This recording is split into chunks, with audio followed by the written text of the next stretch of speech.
Good evening, everyone, and welcome to this week's edition of Boston Balling. I'm your host, Gabby Hurlbut. I hope everyone had a great week. It's Super Bowl week this week, so that's exciting. That should be a good game. We also had some pretty sad news in the Red Sox world with Dustin Pedroia announcing his official retirement from baseball. So that's definitely sad. He left a big mark on the Red Sox, and he'll always be a legend there. So we wish him well in his future endeavors, but he'll definitely always be appreciated by Red Sox fans. So that happened yesterday. But other than that, yeah, hope everyone's doing well and having a good week. I have a really special guest on the show with me today, and I'm really excited to have him. His name is Bobby Manning.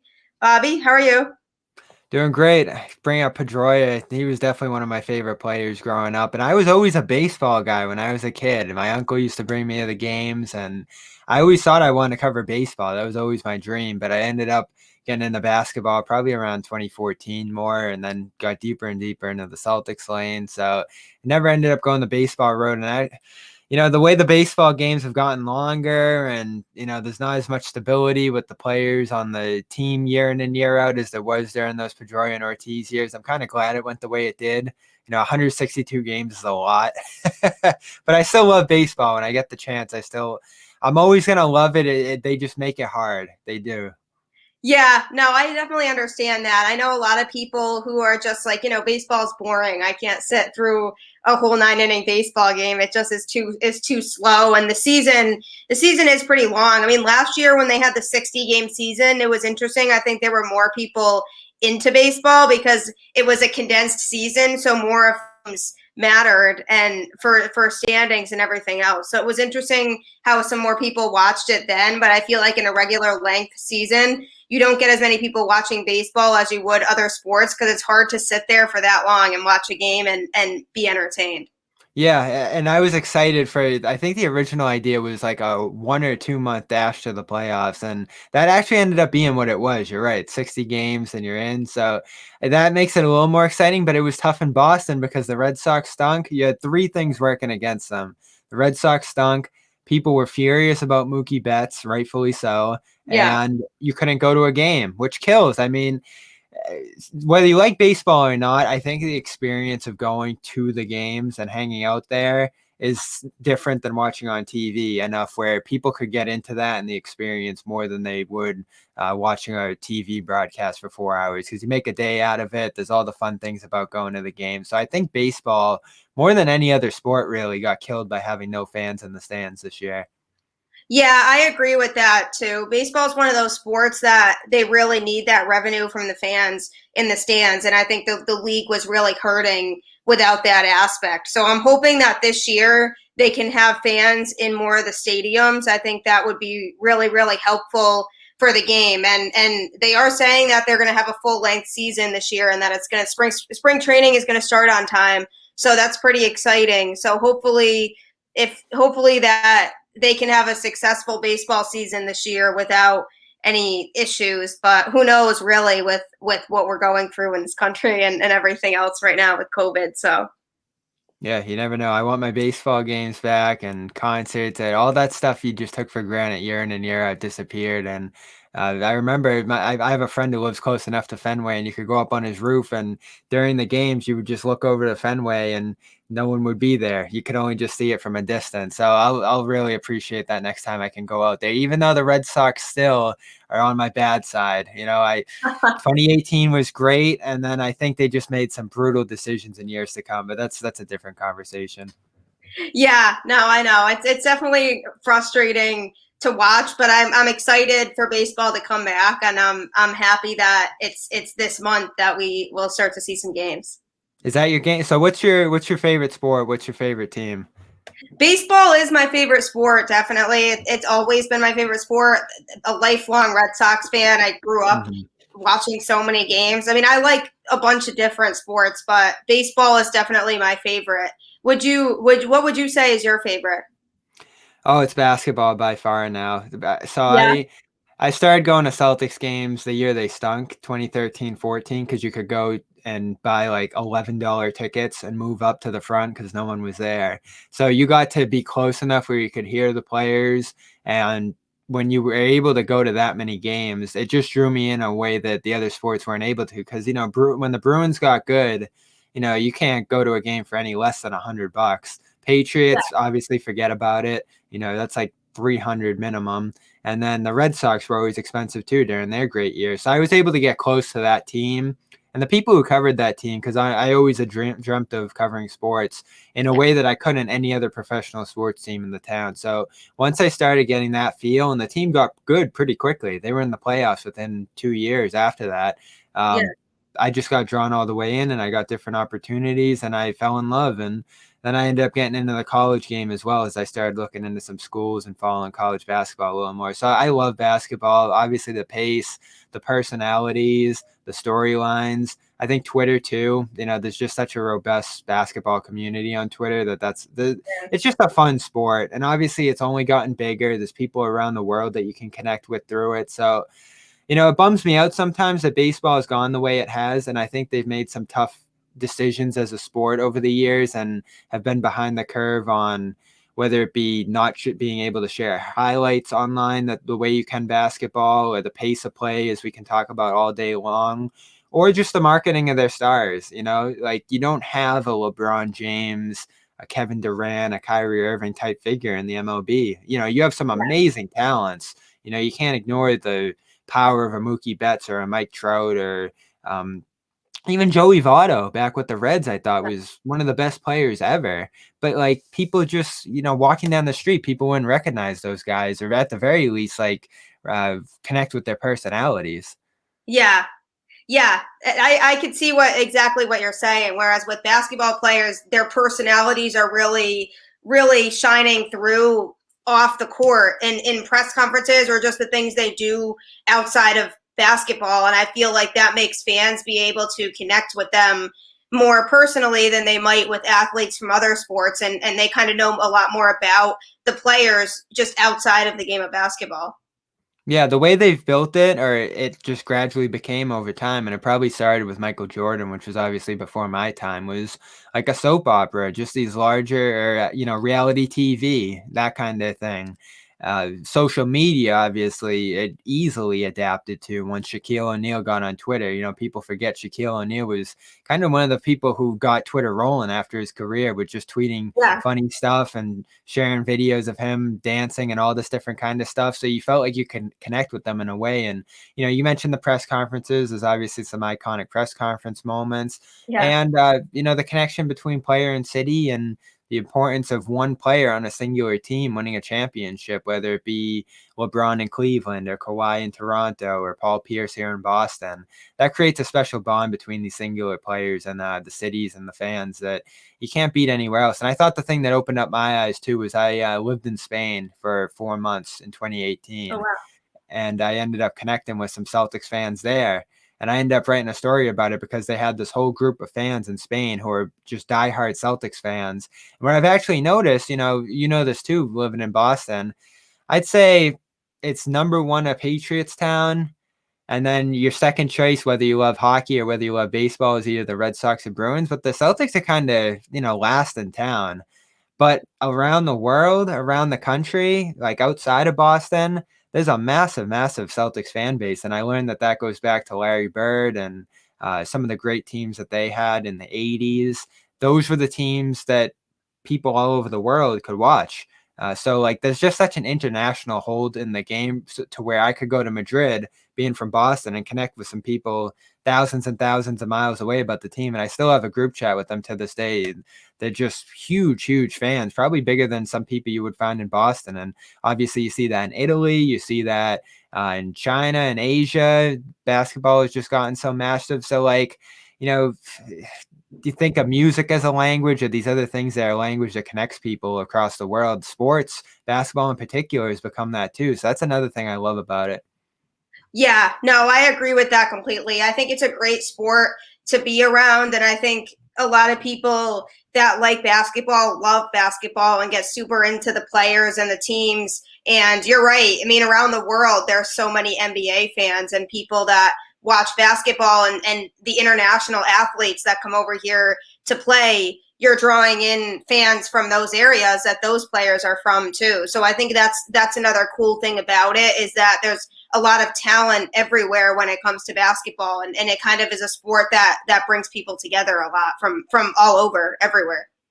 Yeah, for sure. I'm trying to think of Celtics guy. The one that sticks out to me above all, probably in recent years, is Luigi Datome, who was a Yeah. great player in Europe, obviously huge in Italy, and he was only here for probably half a year, but you Yeah, he felt was not here for that long at all. yeah, you felt, whether it was reporters coming from abroad to cover him in particular, or just the resonance of the fan base online, that you would hear calling for him to get some minutes, and then when he finally did and made some shots, like, just the connection to that one player, because he resonates from that place. And I'm thinking Ricky Rubio and Pau Gasol from Spain, obviously Luka Doncic, Nikola Jokic from the Serbia area there. Yeah. And there's just countless examples. Giannis from Greece, players from Africa now. There are tons and tons of players coming from Africa, whether it be Embiid or Pascal Siakam, or there's just a million different examples there. You basically tick off a country around the world each year for a star to come out of, and that engages that country in a way like never before. So I'm interested to see into the future whether you might even see different NBA leagues around the world. I know Mark Cuban talked about maybe having like an NBA Euro League, or obviously they're setting up a league in Africa right now, an NBA Africa League, that's going to be different clubs from Africa. So the game's just going to continue to grow worldwide into the future. And again, I think 30 years from now, we'll be looking at, NBA teams overseas or in different countries. Probably, obviously, we have Toronto right now, but in different places like Mexico, maybe, or even London or Madrid. It'd be tough because they're so far away. Yeah. The travel probably wouldn't work, but who knows? Maybe there'd be Logistically, leagues there's in those places. a lot of things that would have to be considered if they wanted to do that, because like you said, with the traveling and everything else Yeah. and time zones, it could get a little tricky to do that, but they would have to work some things out. But it'd be cool if they could make that happen. Yeah, for sure. It'd probably be different leagues in those places, or maybe cooperation between the Euro League and have some NBA, prospect camps, or ways for guys to come up now. Because we think about basketball too. Not as many players want to go to college anymore, at least the Yeah. elite ones. So there's going to be a lot of different avenues for players to go to different destinations. Maybe it would be that Euro League for players coming over from Europe or Africa, or maybe we've already seen LaMelo Ball and others have been interested in playing with different leagues abroad. So maybe some Americans would end up in those leagues as well. It probably would be leagues in different geographical parts of the world rather than NBA franchises in those places. So you're right. That travel would be the toughest part if you were going to put a team in a different country. Yeah, no, definitely. I would love to see it, though. I'm sure a lot of NBA fans would love to see that. So I guess we'll see what happens as the sport continues to grow and evolve and continues to draw more interest from people. But I do want to talk about the Celtics. So I know that you do cover the Celtics for, a few different outlets, which is pretty cool. So I know that this season has been kind of interesting for them, just because they started off really strong, and then there's been some frustration and just things that have happened that were kind of out of their control, with COVID and Tatum being gone for a while and Kemba coming back from injury. So the thing about Kemba that I think a lot of fans have been getting frustrated with is just the fact that he hasn't been performing the way that people expect him to be performing right now. And I was giving him the first few games to come back, and I was like, okay, he'll be rusty. I think that's fine. Give him some time. But, it's still been a little bit frustrating with him, watching him play. And even in that game against the Lakers over the weekend, I really, really was hoping that he would make that shot at the end and that they would win the game. And I was like, this is Kemba's moment. Like this is the moment that we need to be able to trust him to be the player to score that type of shot at that point. And we're just not really seeing that from him yet. Do you think that there's a big concern with him? Because I know there's people that are talking about how we should trade Kemba So I'm just curious what your thoughts are on that. Yeah, the fan base was freaking out over the last 2 weeks Yeah. in a way that, people are always going to go crazy after losses, but it was getting drastic after the last couple of weeks. So I'm looking at Kemba's game log now, the last 6 games. Obviously, that first game back was a mess Oh against the yeah, Knicks there. that And was then really bad. the last two were pretty rough too, especially the Lakers ones. But you did have a few games in between there where he looked had the burst and was effective in a way that resembled his old self a little bit. The 3-point shot with him is a struggle right now. That's probably getting his legs under him to some degree right now. He's not able to play on back-to-backs. His minutes are limited. And I keep hearing from Brad Stevens and others around them this talk of him getting into a flow throughout the course of the game. He's the kind of guy who needs 35, 40 minutes to get into a rhythm, get that step back under him, get used to the movements and the flow of the game in a way that can get him hot throughout the game. He's dealing with longer stretches on the bench right now. I know early on he was so limited, especially in those Knicks and Philly games, that he went large stretches of those second halves without playing at all. He was on the bench more often in those stretches than not. So we're 6 games in. It's too hard to call him out and be doubtful about the future right now. Health wise, I'd say that we'll wait a couple more weeks and just see how it looks there. I don't see anything with him that makes me worried about his burst or his physical ability to play the game right now. He feels good. He's pain free. Obviously, he said that in the past. Different times where he actually was going through some pain, so it's tough to read that from him too. So I think you just have to be patient with him right now. The one thing I'll say though that is a real concern with him, and I've talked about this on our post-game show a couple of times, and I wrote about it for CLNS Media. Uh, this role that he's in right now. Obviously, when he got here, he was the best player on the team for the first month or two. He ended up being an all-star last year with the team off that great start that he had. And it was undoubted that he was going to come in as a max free agent, have the ball in his hands all the time, be the playmaker, be the top option to shoot and score the ball. Then obviously Jason Tatum passed him. And he was fine with that. I think that's the great thing about Kemba is that he's willing to take a back seat to younger, better players here while still being a great player in his own right. There's role players in the NBA who are fine being role players, but they're not going to give you the best production. I think what's great about Kemba is he can give you that great production while facilitating and taking a back seat to another guy as he did with Tatum, and that worked well. They made the Eastern Conference Finals off that formula. The question now, and obviously he's going to be here through about 2023, is can he be the third guy behind Tatum and now Jaylen Brown, who is so good that he's been an all-star starter in many people's lists to start this year? It's undoubtable that Tatum and Brown should be the first two options on this team. So where does that leave Kemba?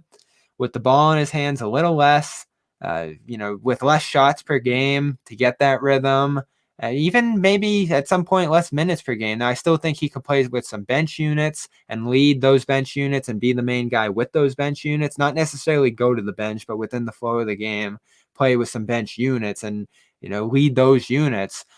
But when they're all on the court together, Tatum, Brown, and Kemba, where does he fit in? He's not a guy who is shot off the catch a ton. We know what he looks like. He dribbles a bunch. He pulls up off of that. He takes those step backs, and he's been doing that his whole life. So this is the first year in his life that he's switching to more of a secondary role. So I think that's something people have to consider more in general. He might not be able to make that transition, and that would be a huge concern for the team into the future if he needs to get time on the ball and hefty amounts of shots to be effective, and he's not going to be effective otherwise. But I don't think the Bills out on that yet. I think they can find ways to get him shots off the catch. He's a great shooter. He hasn't done that a ton in his career, but I don't think that means he's bad at that. The health's just a top concern. You want him to be healthy, and I think everything falls from there. And so far, I think from what we can tell, he's been healthy. He's been getting better. It hasn't been even. Obviously, he's probably not going to play tomorrow. He probably will play tonight, and the back-to-backs will still be something he can't do right away. But we're 6 games in, and people want to trade him or dump him for Isaiah Thomas and all this other overreactions. Listen, there's reason to be concerned about Kemba. I don't think his days of ever being that all-star from the first few months that he was here in Boston are going to come back again because it was just a completely different circumstance. But you would still rather have Kemba as your third option than many other point guards in the league.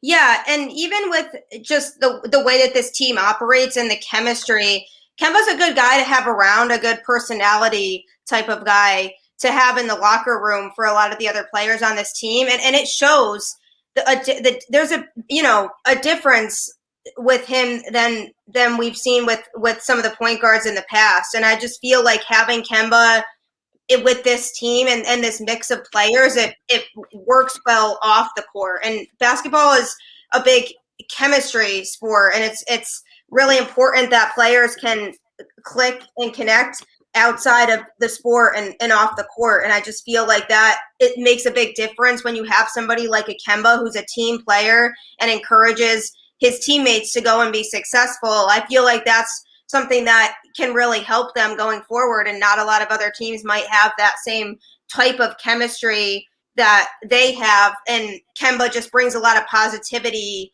off the court too to this team, I feel like. And when you say that it's an overreaction right now to say that he should be traded, I'm totally with you on that. I was kind of laughing when I saw some things on Twitter about people saying, it's time to get rid of Kemba. And I'm like, I mean, the guy's 6 games into the season. I mean, he was out, you know what I mean? He's been away from the sport, and you can't expect him to come in and be perfect right when he comes back. And, some of those other players really were stepping up in his absence too. And so it was going to be, we knew there was going to be a matter of having to reacclimate him back into everything on the court. That shouldn't have been a question in anybody's minds, that he needed some time to come back and look like the Kemba that we know exists and can play. And, that Knicks game, that was pretty scary. I was like, we can't be getting blown out against the Knicks. But circumstances in that game were contributed to that. And it was Kemba's first game back, and he kind of played as I expected him to play, looking rusty and not taking some good shots and a lot of other things too. But I think that in terms of the future and just looking longer term, over the next couple of years, I do feel like Kemba's a good option for this team. And I know that there might be some frustration with him right now, but once he can get fully back into the flow of things, I think that he's going to be a guy that people find is really good to have both on the court and off if they want to make a serious championship run. I think Kemba's a player that I would want to have out there on my team. Yeah, I think what you said about the long-term vision too is so important this year. Yeah. You got to have some patience and a little bit of restraint seeing results this year, because if you look across the NBA right now, I think 20 out of 30 teams are within 4 games of 500. Everybody's beating everyone. Yeah. Countless teams have gone through COVID hiatuses, and the Celtics actually made it through that stretch that they had better than you would have expected with some help of a 1-week layoff. They've kicked a lot of those games back, so they could be in a little bit of a worse spot now if they had to play those games as undermanned as they were.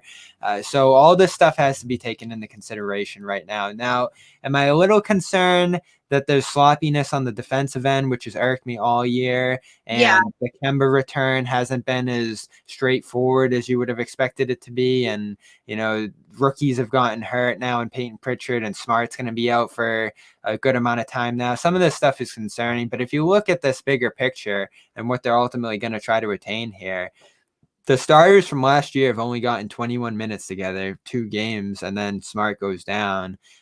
You're talking 2 or 3 games now with Tatum, Brown, and Kemba together. So that whole thing I just talked about with them finding a way to play to each other effectively is like days old at this point.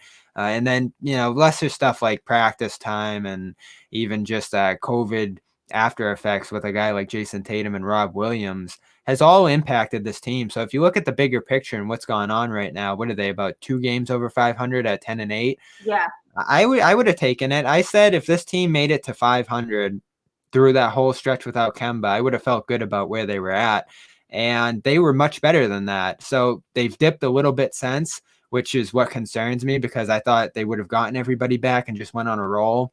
Yeah. Now they have to deal with some other injuries and stuff like that, a tough West Coast trip ahead. So there's just going to be stuff impacting them all year, I think, that's going to weigh down on them. And I think Celtics fans are a little spoiled because 3 of the last 4 years this was one of the best regular season teams in the NBA. Yeah. And they have put such an emphasis on winning so many regular season games. They haven't been LeBron and the Cavaliers who are just coasting through the regular season and trying to get to the playoffs. I think you see a little bit of that with Tristan Thompson now too. I mean, he's 29. He's 10 years into his career. He was hurt during training camp. So he's just trying to get his legs under him. And I've been disappointed with his play too. But again, I look at this, we're 16 games in, and they got to get to April and May when this is actually going to matter. So things have changed a bit with the circumstances here and with this team's vision. They're trying to win a championship. So, I can't look at game 16 in February as much as we want to buy into all these games and think they're working important. I love the regular season as much as anybody. 2 million people watched that Lakers game the other night, so people had big expectations for that too. But there's a bigger picture here. They got to get to the playoffs healthy. They got to figure out their lineups and rotations. Do I think this team needs a trade? Yes. I think they need some help.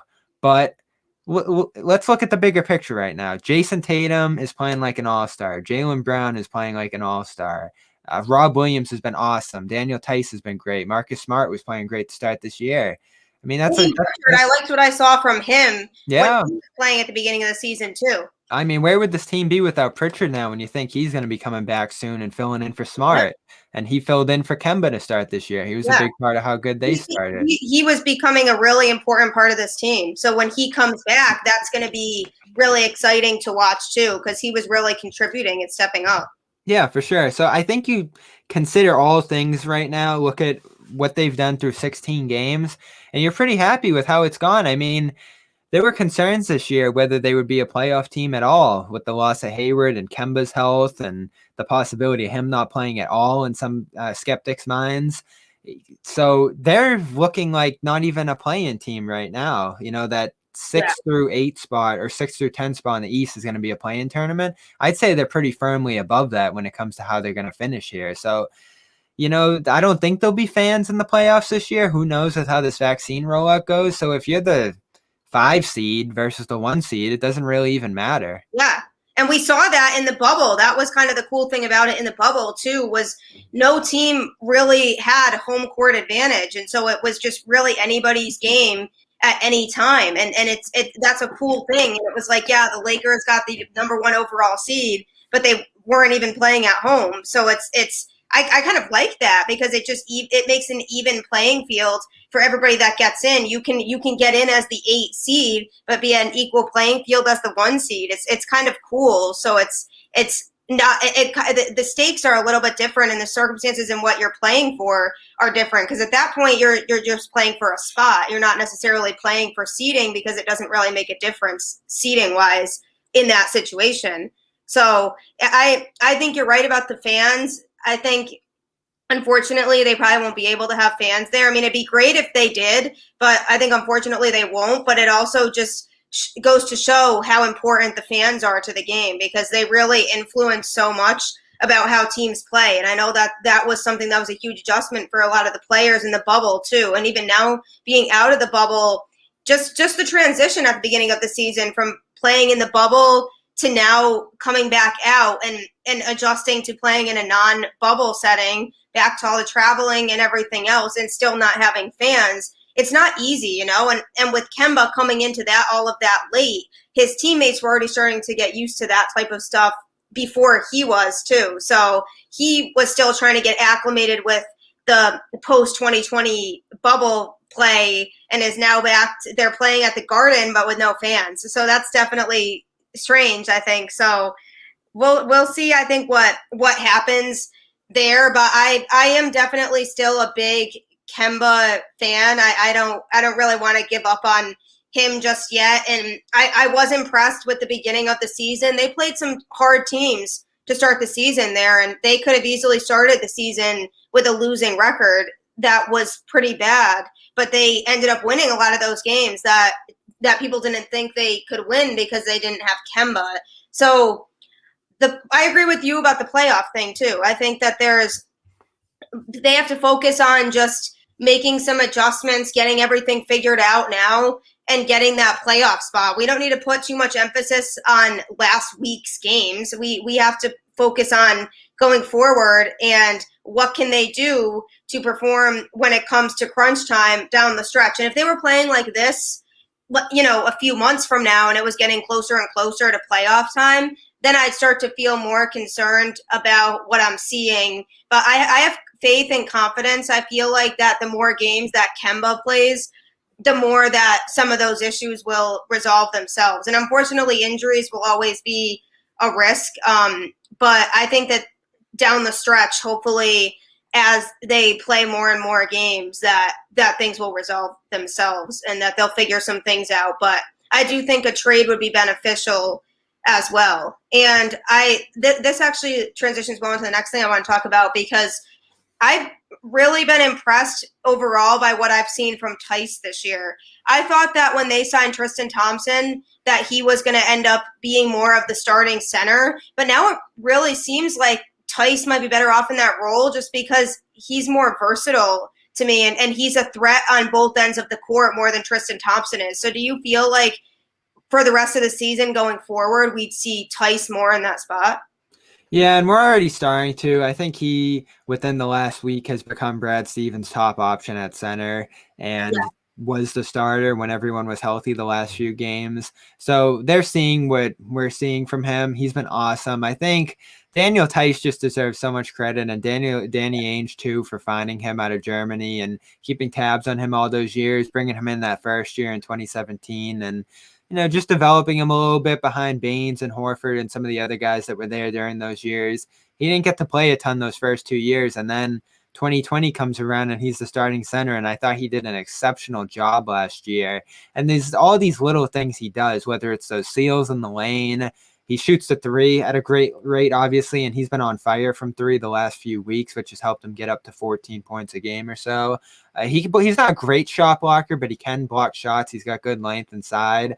And the thing that's so underrated about him is his transition defense is phenomenal. He gets back to the basket. He finds the guys. He can get out into the perimeter if they're looking for threes in transition. And he just knows where he needs to be positionally. I think he defends the pick and roll at a fantastic rate. And it's no coincidence as he's played more, the Celtics defense has gotten a little bit better. Now, I still have my gripes about their defense, but within the last week, we've seen them hold down the Bulls, who score 110 just showing up most nights. I think they held them to like 103. They held the Cavaliers down in a huge blowout win to below 100. And then they kept that Lakers game to the 90s as well. So the defense has gotten better with him in there. I'm bummed about Tristan, and I know you are too if you had hope for him. He just looks completely out of sorts. And all of a sudden now he's in a position where Tice is playing better than him. Rob certainly has. I think Rob's been great this year, Rob Williams.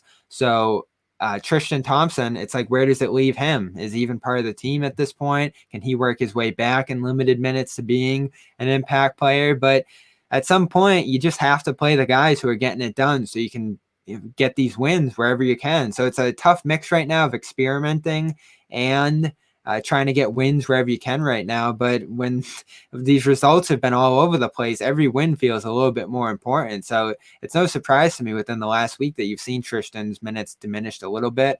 And Tice and Rob have played together in the last game on the floor a little bit. I think Stevens has been creative in finding ways to get all three of them minutes. And of course, against the Spurs, he got 13 people minutes, which drove some people crazy. But I've always heard that from Celtics players, that sense that you could be involved at any given time. And we've seen it with Taco. We've seen it with Carson Edwards. Some of the guys deep on that bench, they always have the feeling that they're involved and can be called on at any moment. And even tonight, Smart's down. Pritchard's still down. I wouldn't be surprised at all if you saw some minutes for Tremont Waters, who has started a game this year, even though he hasn't played a ton else. So to bring it back to Tice, I'm just in love with Tice's game. Again, I got into some feuds with Twitter earlier in the year about like just how great he is. And there's all this talk about, is he great relative to his contract, or is he actually a great player? It's so tough to gauge because I do think against a Bam Adebayo and a Joel Embiid, Tice is not your best matchup for those guys. But like in 30 against 30 teams on the whole, he gives you great production. I think he meshes well with Tice and Tatum and Brown and some of these other guys who use the pick and roll to score well. And there's just a comfort level with him out there. Again, I don't think Smart, Tatum, these guys looked all that comfortable playing with Tristan to start the year. And Tice gets back in there, and there's just a greater level of comfort, and he deserves an exceptional amount of credit. I think he's probably been one of the best 5 Celtics so far.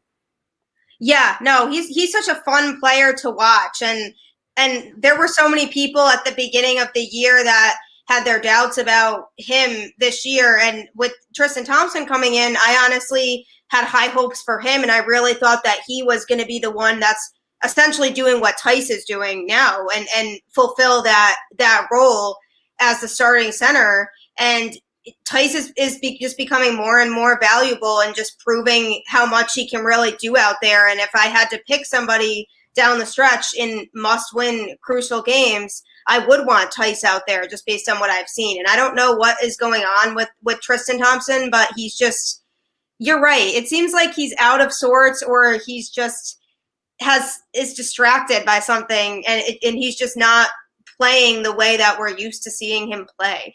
Yeah. I didn't, it's not like I watched every Cavaliers game the last few years, Yeah, but we remember when he used to kill the Celtics. Maybe that made me a little biased because he always played so well against Boston. he But did. he was a great player last year. I think he averaged a double-double. He had great efficiency around the post area as a scorer.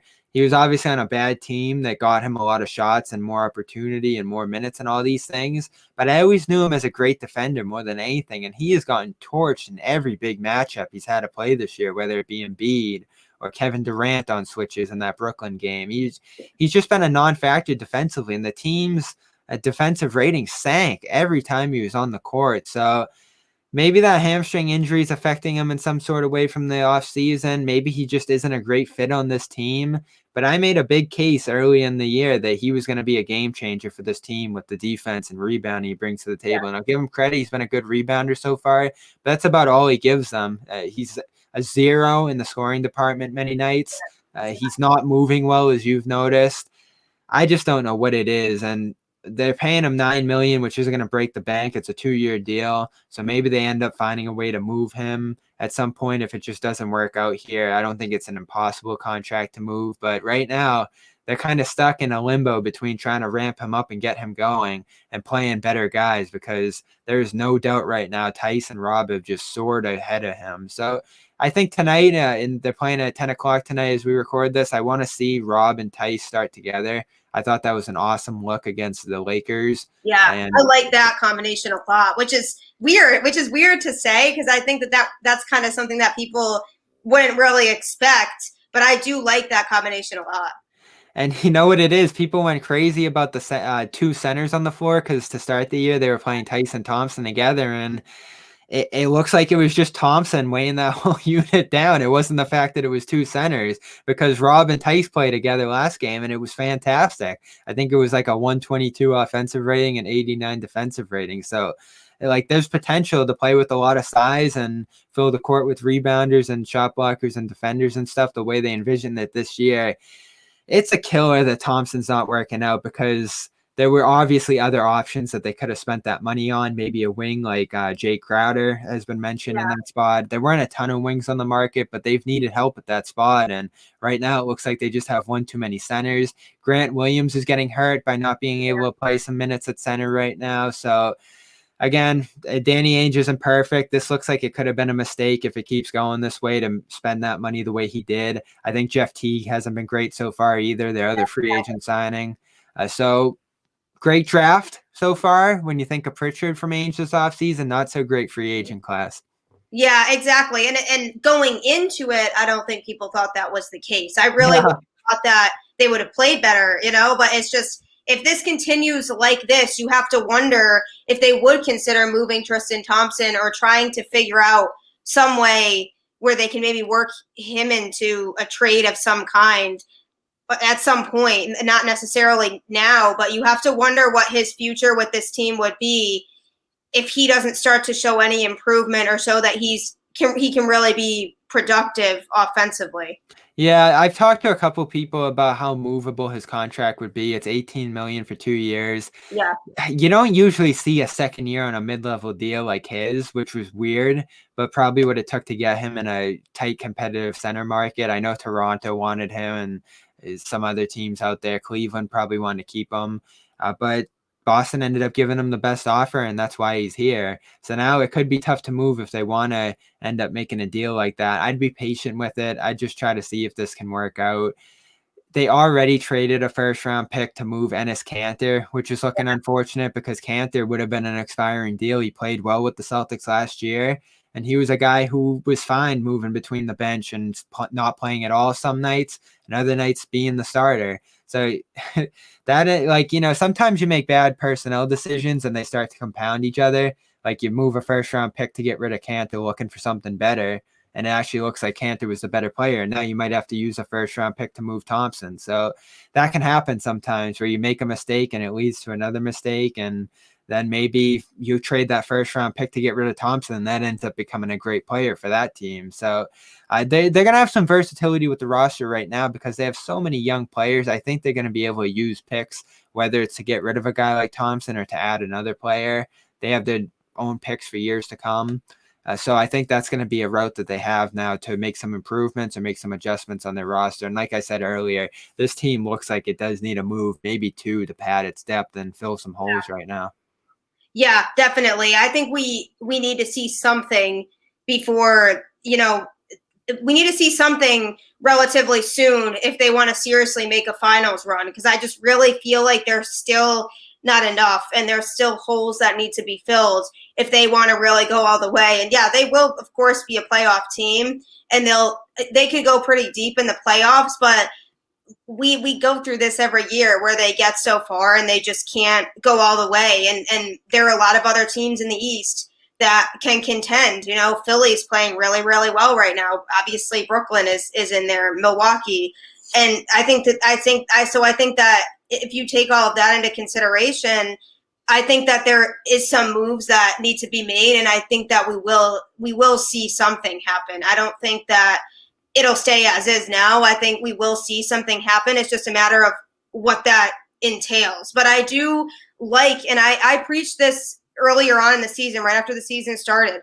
I preached that I really like how everybody's been getting involved. Everybody's seen some minutes, and the young players have been mixing in well. And here's where that becomes important now, when you have players like Marcus Smart that are getting injured, or Jason Tatum being out because of COVID exposure. So this is where having everybody involved and having the young players be acclimated in with the offense is really showing now how important that was, that he was mixing everybody in at the beginning of the season, because now you have players that kind of know what role they need to fill when they go out on the court.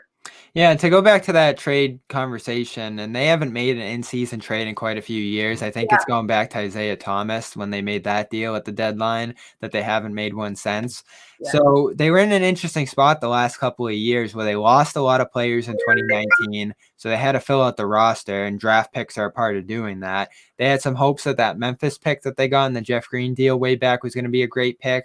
It ultimately wasn't. And ended up being like 14th overall. So they were in a place the last few years where they used like 16 first round picks, or first and second round picks, in 4 years. So that just loaded this roster with young players, which you get why. Those players are cheaper. There's the potential you hit on some of those, but they really haven't. And that has killed this bench. Yeah. It's made the team lean on some unreliable guys like Grant Williams and Rob Williams in the playoffs last year, who ended up being their center depth because they weren't able to add another guy in free agency or trades that year. And I get why they didn't want to make deals in those years. You had 4 expensive players, whether it was Kyrie Irving, Kemba, most recently Gordon Hayward, who I know they hoped that they would have been able to keep.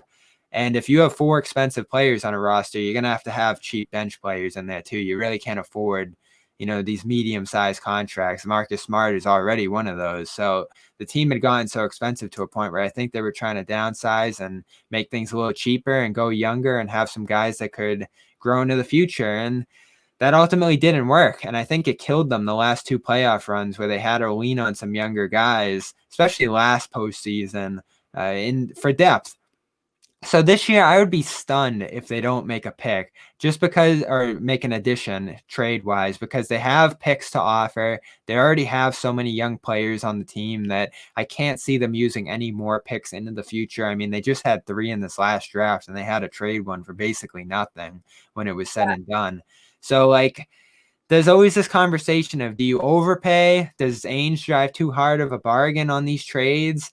I get why he would have these last few years, but now a lot of teams are going to be buying at this deadline because 10 teams are making the playoffs in each conference. And the Celtics are obviously missing a player because they lost Hayward, and all they got back for that was an exception that they can use in trades. So that exception is basically floating around now as a player that doesn't exist on the team.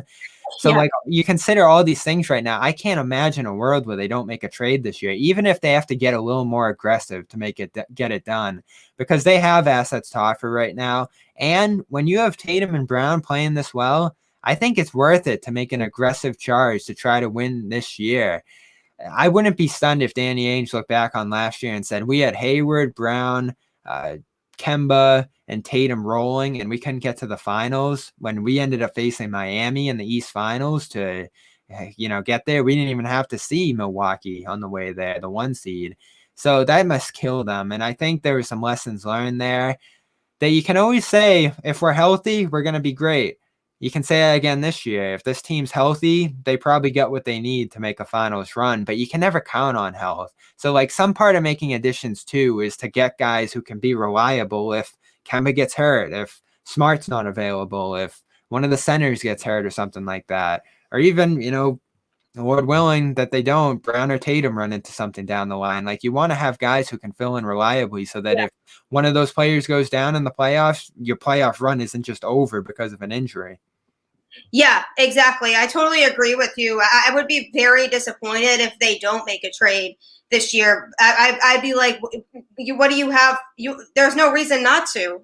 Every scenario is pointing to making some kind of trade. And about the whole going for a championship this year, I mean, yeah, they can. They definitely can do that. And I think that if they do make a trade of some sort, I think that they can go all the way this year with the way that some of those players are looking. And that Brown and Tatum combination, that's going to be one of the best duos in the league going forward if they as long as they don't split them up. And I kind of laugh now because I know there were people at the beginning of the season saying we should trade Jaylen Brown for James Harden. And I was like, absolutely not.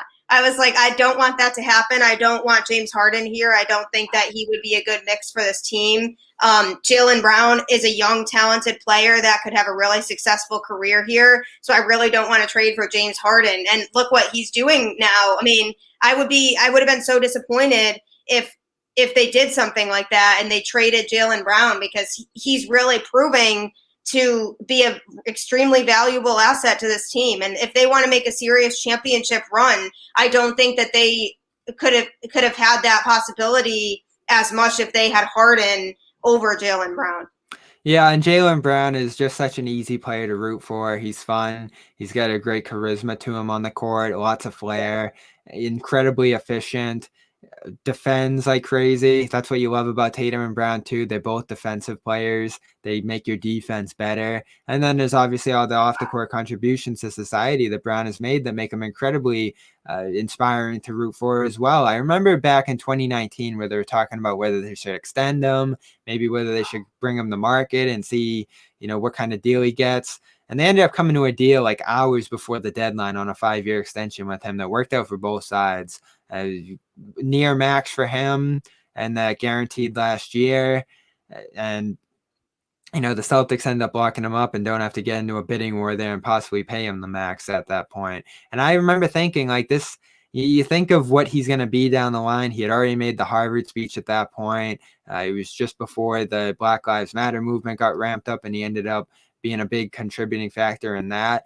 I thought at that time, like, you think of Bill Russell and the significance that he had in the civil rights movement, and just some of these great figures in Celtics history who made things happen like that. Casey Jones, who just passed away. Yeah.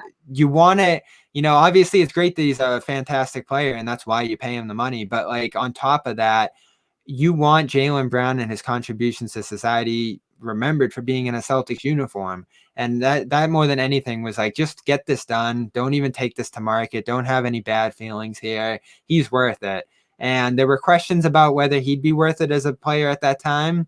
But coming into this year, he made it known right away that he was a top 15, 20 player in this league, just like Jason Tatum. And you mentioned the James Harden trade. It was almost like that got mentioned one day, and then the next day he was playing better than Harden, and he has this whole season so far. So that is just one of the best stories in the NBA to start this year, how incredibly dominant he's been game in and game out. Consistency was always a question with him. He would have games like that in the past, but it was like, all right, can he do this the next night?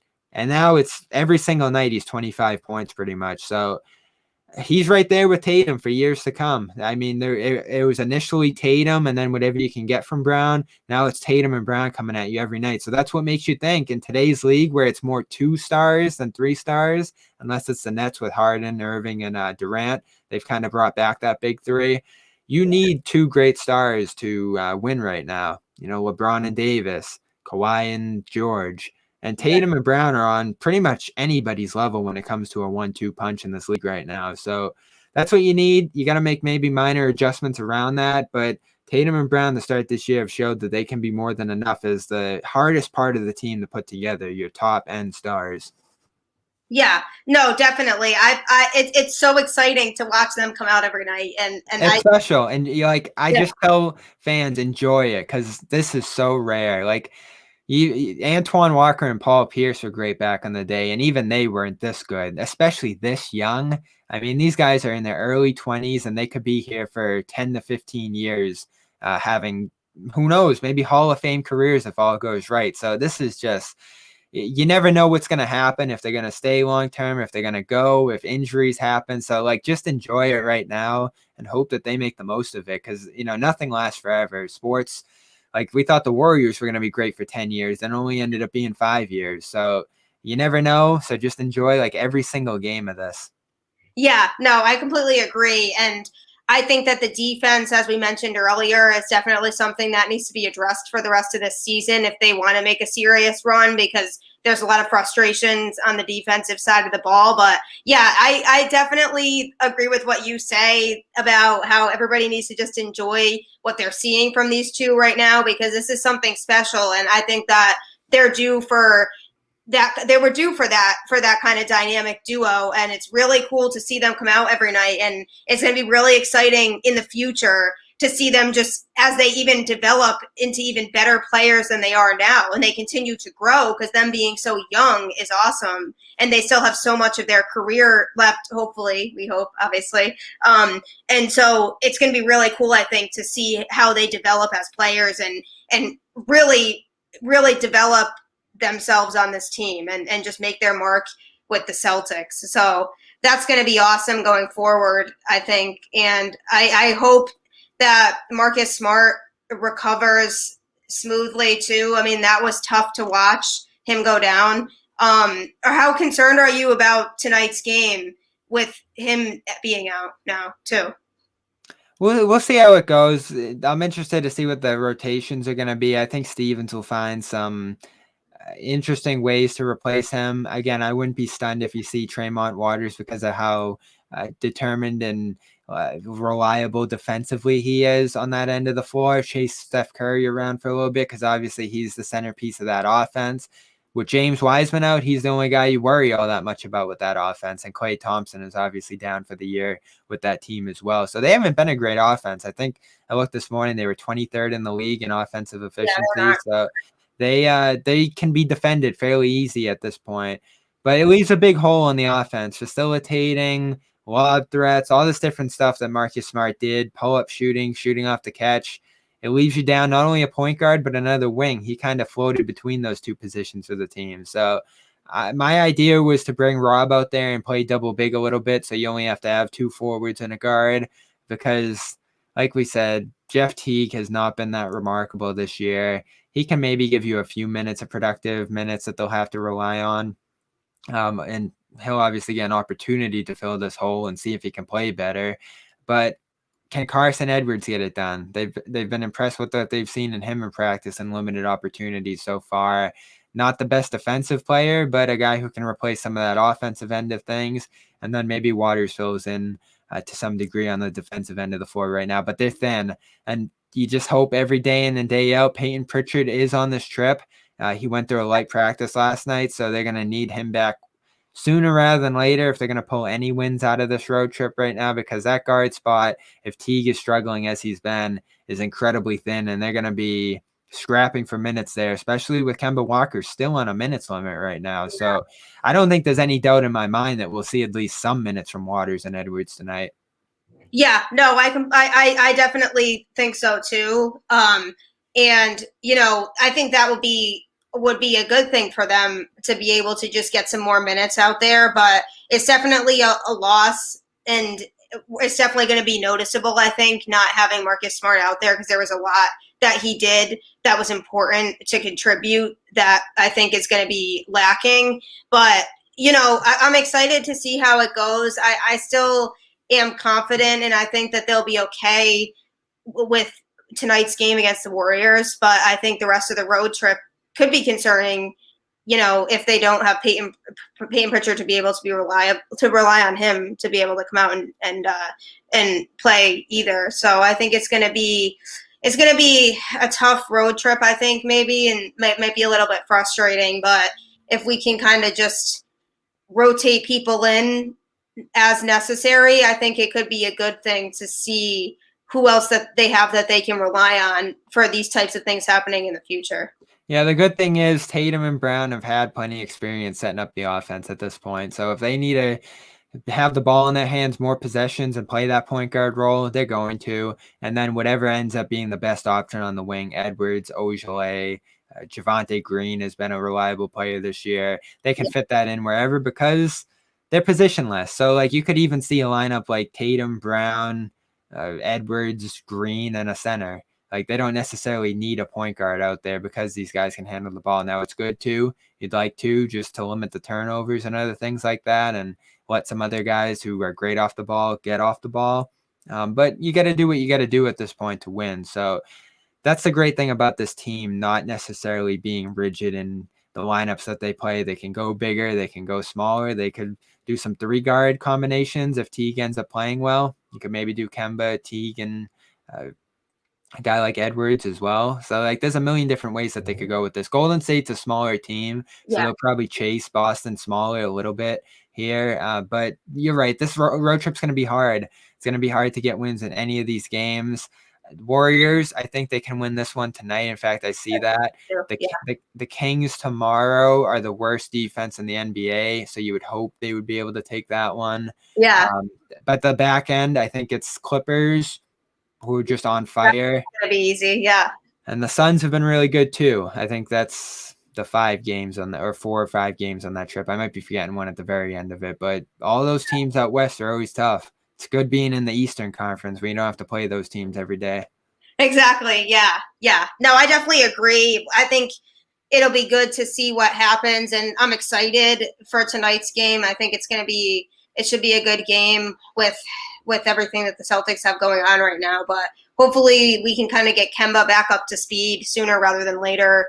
Also, because I think that would save a lot of frustration for people too. So definitely really exciting. I'm excited to see how the rest of the season goes, and I hope that they can make some adjustments and make some moves before the trade deadline, and hopefully really start to see that championship run and envision maybe that finals run that we've been missing. So we'll see. I think it should be a good rest of the season, but I do appreciate you joining me on the show this evening. Everybody, you know where to find Boston Balling. It's on any podcast streaming platform and all social media platforms.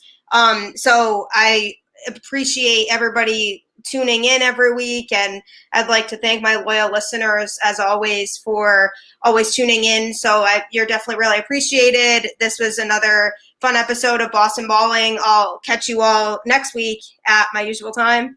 Have a good week, everybody.